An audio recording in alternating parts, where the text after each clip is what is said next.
Welcome to the Everyday Journal Club. I'm Hope, a biologist with 15 years of research experience, now fortunate to be working in a Nobel Prize winning lab.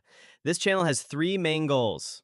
One, to help you stay effortlessly updated on the latest scientific breakthroughs. No paywalls, no jargon overload. Two, to build a supportive community where we can exchange the most valuable experience-based research advice. Three, to share valuable strategies and concrete examples on how to achieve meaningful scientific breakthroughs. Once we reach 1,000 subscribers, I'll begin releasing content focused on the third goal. Let's go! Let's make great science together. Welcome back to the Deep Dive. Today we're jumping into something really, mind-bending in brain medicine. Imagine you could swap out faulty immune cells in the brain, fix genetic diseases that way, but not with, harsh chemo hitting the whole body, something targeted. And here's the kicker, the really surprising part from this 2025 Nature study we're looking at. Yeah, You don't even need the master stem cells, the hematopoietic ones, to do it. exactly. It turns out a different cell, a more committed progenitor cell, actually works incredibly well, maybe even better for this specific job. It's pretty counterintuitive. So our mission today is to really unpack this study. It could genuinely redefine how we approach these awful neurogenetic disorders. Yeah, paving the way for what you might call living drugs specifically for the brain. Okay, so let's start with the basics. Microglia. What are they exactly? Right. So microglia are the brain's very own immune cells. They live in the brain. And they're not just sitting around. No, not at all. They're super active. Think of them like gardeners and security guards. During brain development, they prune connections, the synapses. Shaping the brain's wiring. Precisely. And then throughout life, they're constantly scanning, looking for damage, cleaning up debris, fighting off invaders. They're essential for keeping the brain environment healthy. Okay, so they're the good guys, normally. But in some diseases. That's the tragic twist. In several neurogenetic diseases, and particularly in lysosomal storage disorders, these microglia actually become part of the problem. How so? Well, they can become dysfunctional.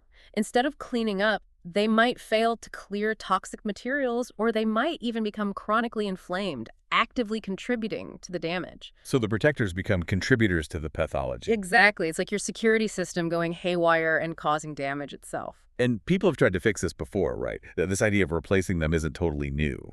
Correct. The main approach tried historically was bone marrow transplantation.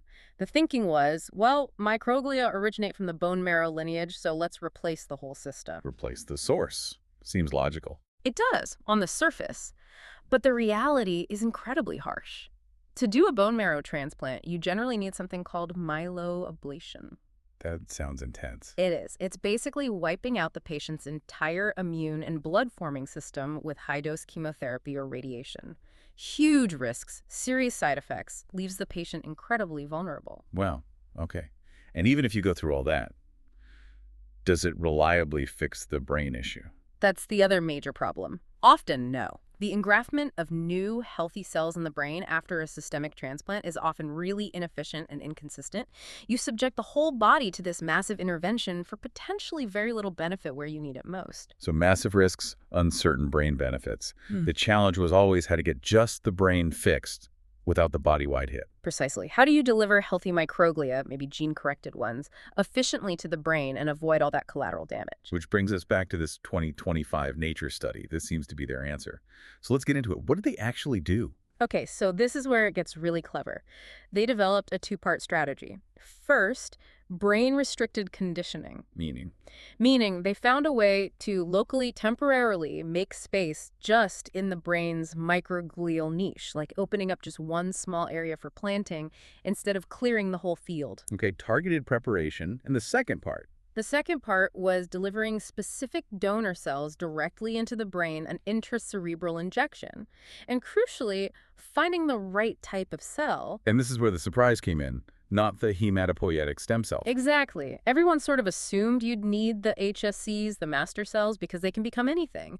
But they found these HSCs weren't actually that great at repopulating the microglia niche this way.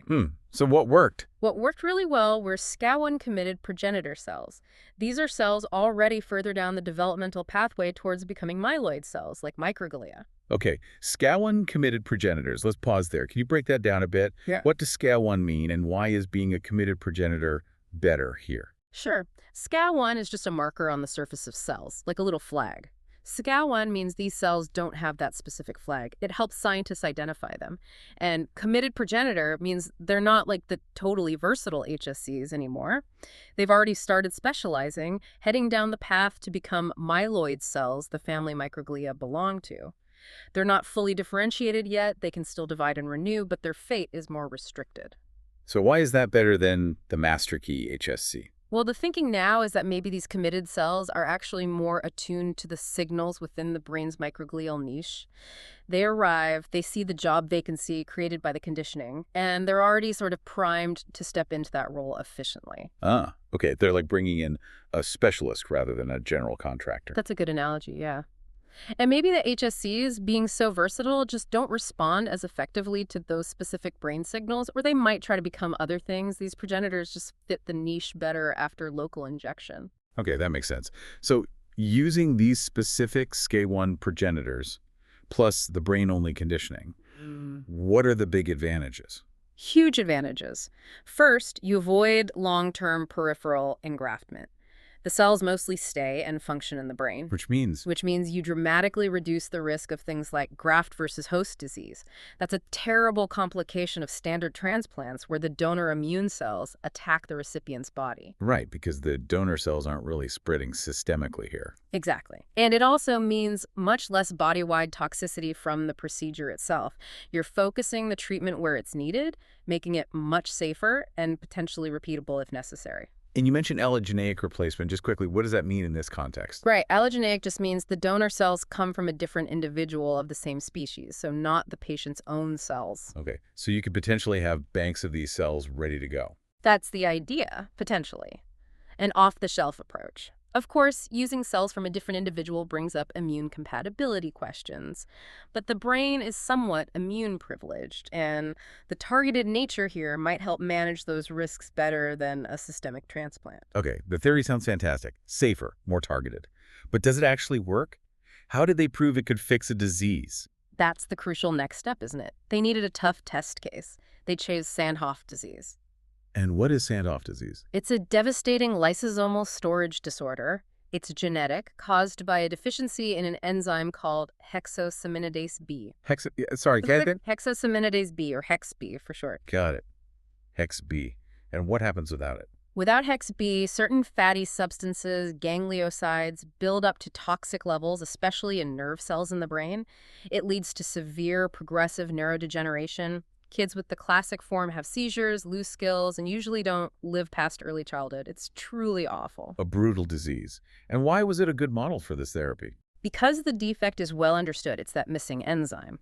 And importantly, the microglia in Sandhoff disease are dysfunctional, and they normally produce some Hex B. So the idea is if you replace the faulty microglia with healthy ones that can make the enzyme, you might actually be able to supply the missing enzyme right where it's needed and change the course of the disease. Exactly. It's a very clear biochemical target, and even partially restoring enzyme activity could have a big impact. Okay, so the setup is perfect. What were the results? Did it work in the mice? It did. Remarkably well. Their microglia replacement method, the brain conditioning, plus the SCA1 progenitors successfully rescued the mouse model of Sandhoff disease. Rescued. What does that mean functionally? It means the treated mice showed significant improvements. They had better motor function, less tremor, and critically, they lived much, much longer than the untreated Sandhoff mice. Wow. That's not just changing a biomarker, that's changing the outcome. Absolutely. It was a true functional rescue, and it correlated directly with the presence of the new healthy microglia in the brain. These engrafted cells were producing the missing Hex B enzyme. So they became like little enzyme factories in the brain. That's exactly right. They engrafted, they self-renewed, and they continuously supplied the enzyme locally, helping to clear the toxic buildup and reduce the downstream damage. It's a living therapy. That's incredible. And did they look at human cells at all to see if this might translate? Yes, and this is a really important translational bridge. They showed that human myeloid progenitor cells derived from induced pluripotent stem cells, iPSCs, could also engraft efficiently in their models following the brain-restricted conditioning. So you could potentially take a patient's skin cells, make them into iPSCs, correct the gene defect, turn them into these myeloid progenitors, and transplant them back. That's the long-term vision this finding supports. It shows the principle works with human-derived cells too, which is a huge step towards potential clinical applications.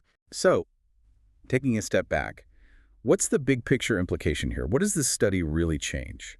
I think it fundamentally shifts microglia replacement from being this almost theoretical concept with huge safety barriers to being a viable, practical therapeutic platform. Makes it seem achievable. Exactly. Feasible, not just aspirational. The innovation is that combination. The brain-restricted conditioning to gently open the niche and finding the right allogeneic donor cell, the SCAL1 progenitor that engrafts efficiently and self-renews locally. And the safety profile is just dramatically better than the old way. Night and day, really. Yeah. By avoiding the systemic myeloablation, you reduce toxicity, improve safety, and it becomes a much more targeted, precise intervention. And potentially more durable, too, Uh-huh. right? Compared to just drugs. That's the hope. You're putting in living cells that can potentially function for a very long time, continuously providing the correction. It's a different paradigm than intermittent drug dosing. It feels like this really highlights the power of combining different fields, too. Oh, absolutely. This is neuroimmunology meets stem cell biology meets transplantation science. You needed expertise in neurobiology, pathology, imaging, stem cells. It's that cross-disciplinary synergy that drives these kinds of breakthroughs. And it opens the door to thinking about microglia in a new way, as programmable agents. Yes. You can imagine engineering these progenitor cells before transplant. Use CRISPR to correct a gene defect, or engineer them to overproduce a needed enzyme, or even deliver specific therapeutic proteins like neurotrophic factors. So beyond Sandhoff and other lysosomal storage diseases, where else could this apply? Well, you could think about leukodystrophies, diseases affecting the brain's white matter. Maybe engineered microglia could help support myelin repair. Or even in some neurodegenerative conditions where specific genes increase risk, partly by making microglia dysfunctional. Could you replace or correct those? It really sounds like living drugs is the right term. It reminds me a bit of the excitement around CAR T cells for cancer a few years ago. It's a very similar concept, yes. Using engineered cells as the therapeutic agent itself. CAR-RT re-engineers T cells to fight cancer. This is about potentially re-engineering or replacing myeloid cells to fight neurological diseases. Okay, so it sounds incredibly promising. What are the hurdles? What still needs to be figured out before this gets anywhere near human patients? There are definitely important questions still. One is long-term durability. How long do these engrafted cells really last and function effectively in the brain? We need more data on that. Okay. Immune compatibility in humans is another. While the brain has some immune privilege, using allogeneic cells in genetically diverse humans will require careful management. We need to understand potential immune responses. Right, mice are often inbred, humans aren't. Exactly. And a big one is scalability. How do you effectively condition specific regions of a much larger, more complex human brain compared to a mouse brain? That's a significant technical and safety challenge. For translating the conditioning technique is key. It is.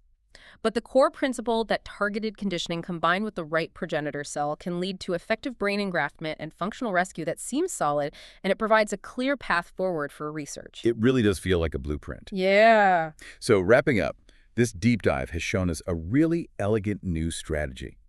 Using specific progenitor cells, not HSCs, combined with brain-only conditioning to replace microglia and correct a genetic defect. It makes living drugs for the brain feel much more tangible. It's one of the clearest proofs of principle I've seen that actually swapping out the brain's immune cells can fix a genetic problem and change the disease biology. And it really leaves you thinking, if we can now reprogram and replace the brain's own defenders, this precisely to fix genetic errors, what other complex neurological conditions, things we thought were untouchable, might suddenly be within reach if we just refine how we deliver these cellular therapies, these living drugs?